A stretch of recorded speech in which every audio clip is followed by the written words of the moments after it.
Welcome back to Ferocious Education. This is Zed. Today we're going to be covering NIO, NIO. Haven't covered this one in a while, but if you'd like to watch my previous video, you'll find it in the description below.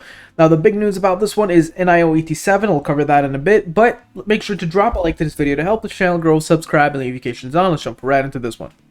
I'm breaking this video into due diligence and technical analysis. If you would like to skip to technical analysis, you can go ahead. For the due diligence part is an update. The ET7, I'll talk about this one in a bit, but if you'd like to go to NIO.com, the link is in the description. You can go on and watch the replay for the 2-hour NIO day live stream.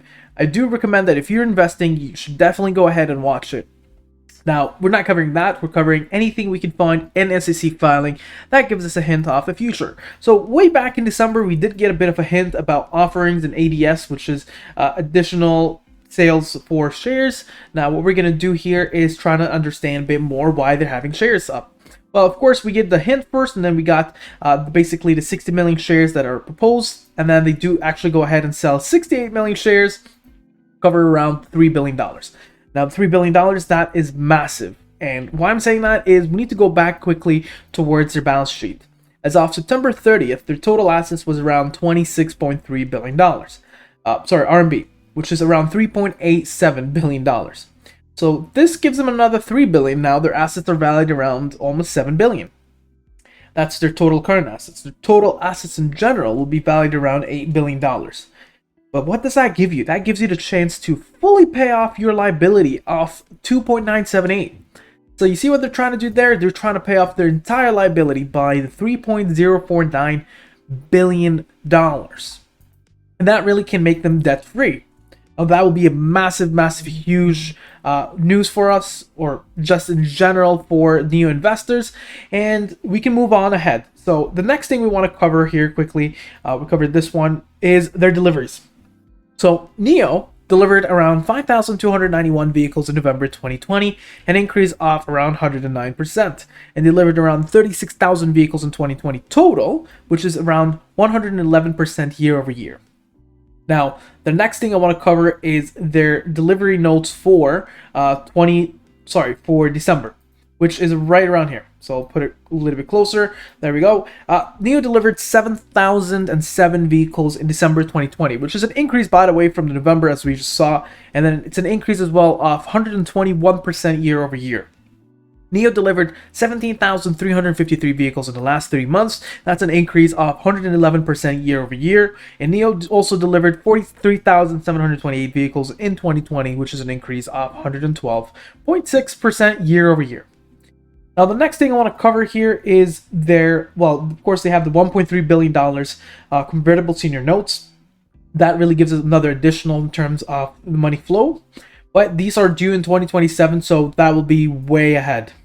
So we already covered here. You get to see 5,291 compared to 7,007. That is a bullish move. Now, the next thing I want to cover is the ET7.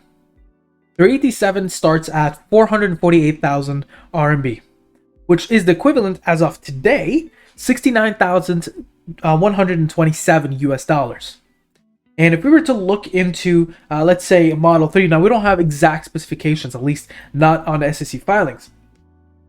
But if we were to look into it, it is still more expensive than a Model 3. Now, sure, it can be one of the more expensive models for Tesla as a comparable, as more of the luxury kind, I believe. Perhaps we can compare it with Model Y, but again, we don't, or Model S, but again, we don't have exact details. Once we do so, we can go ahead, but I definitely do think it probably will be substantially closer to the Model S over the Model Model 3 over the Model Y. This one here starts at 62,420 for the Long Range Plus, which I do think is a closer price point to the ET7.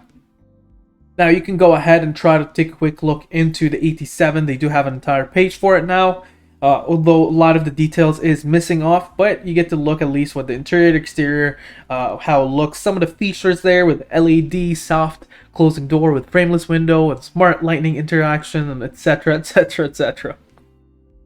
Now, moving on, and I do apologize about my voice feeling, it's just a tad under the weather. We already kind of covered almost everything here. Now, institutional buyers, things are looking bullish. On the 15th, you get to see a lot more investors or institutional buyers are adding rather than dispensing their shares. And insider buyers, I don't have that information in here, but you get to see overall institutional buyers are still bullish about this one. Now, the next thing we want to cover is the technical analysis. If you haven't done so, please make sure to subscribe, notifications on, the bell in there. Now, it really helps my channel. It's not a cliche I'm trying to get or just trying to brag on lunch how many subscribers I have. It really helps my channel a lot.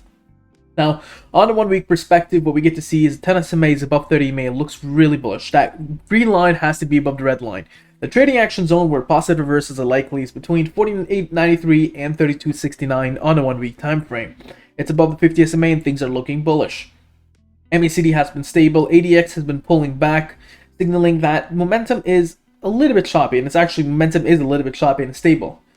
Now, the next thing we want to cover is the 1 day perspective. The 1 day perspective, things are looking a little bit different. The ADX is sitting at 28.12, a way lower point where it was sitting at 66.98.